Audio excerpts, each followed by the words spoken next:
नए वीडियो में स्वागत है दोस्तों। आज का टॉपिक है पेटीएम। 29 फरवरी से पेटीएम बंद होने वाला है।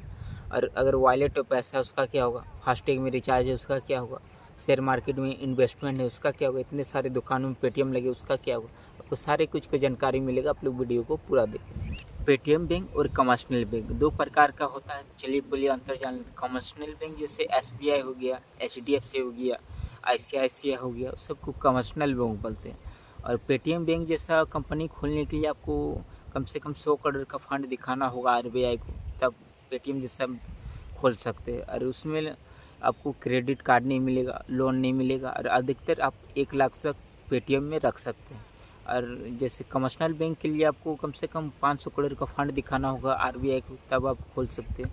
उसके बाद उसमें आपको क्रेडिट कार्ड मिल जाएगा, लोन मिल जाएगा, और अनलिमिटेड उसमें पैसा रख सकते हो। उसमें सारी सुविधा आपको मिल जाती है। पेटीएम में KYC नहीं होने के कारण पेमेंट में दिक्कत आता था, पैसा अटक जाता था। और इंडिया इतना बड़ा वॉलेट मार्केट है कि एक साथ KYC करना संभव ही नहीं। पेटीएम में लगभग 10% का चाइना का भी इन्वेस्टमेंट था। अलीबाबा कंपनी है, उसी का एक छोटा कंपनी था एंड कंपनी है, उसका लगभग 10% का शेयर था।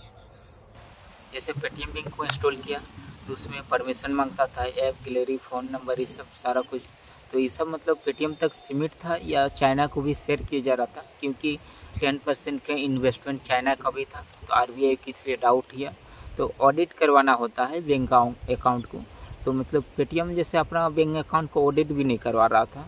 ऑडिट का मतलब होता है जैसे किसी थर्ड पार्टी कंपनी को आप बुलाइएगा, अपना कंपनी में बोलिएगा कि आइए आप चेक कीजिए, हम डेटा किसी को शेयर नहीं करते, आप दिखाइएगा, सारा कुछ सबूत दीजिएगा, तो वो होता है। लेकिन उसको पेटीएम को काफ़ी बार नोटिस भी दिया गया, 2018 में भी दिया गया, 2022 में भी दिया गया, 2023 में भी दिया गया। बार देने के बाद भी वो सोचता था कुछ तो नहीं करेगा, तो इसलिए मतलब RBI को कड़ा फैसला लेना पड़ा।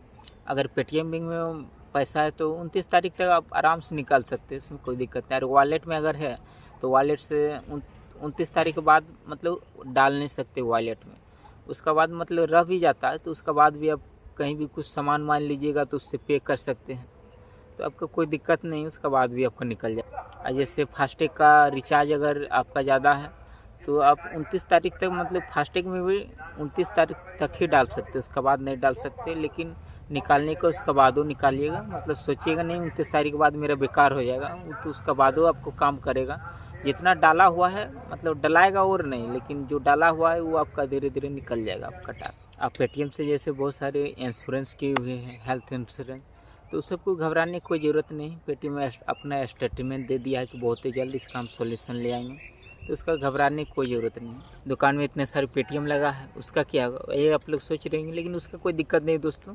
सिर्फ पेटीएम बैंक बंद हो रहा है, ऐप नहीं बंद हो रहा है। जैसे आप पेटीएम जैसे खोले हुए हैं उस जगह पर आप पेटीएम बैंक जैसे लिंक किए हैं उसका जगह पर आप अदर बैंक लिंक कर दीजिएगा, बस आपका होता रहेगा रिसीव, आपका बैंक अकाउंट में जाएगा, प्राइमरी सेट कर दीजिएगा, कोई दिक्कत नहीं। अगर ये वीडियो अच्छा लगे तो लाइक और शेयर करिएगा, चैनल को सब्सक्राइब करिएगा। तब तक के लिए जय हिंद।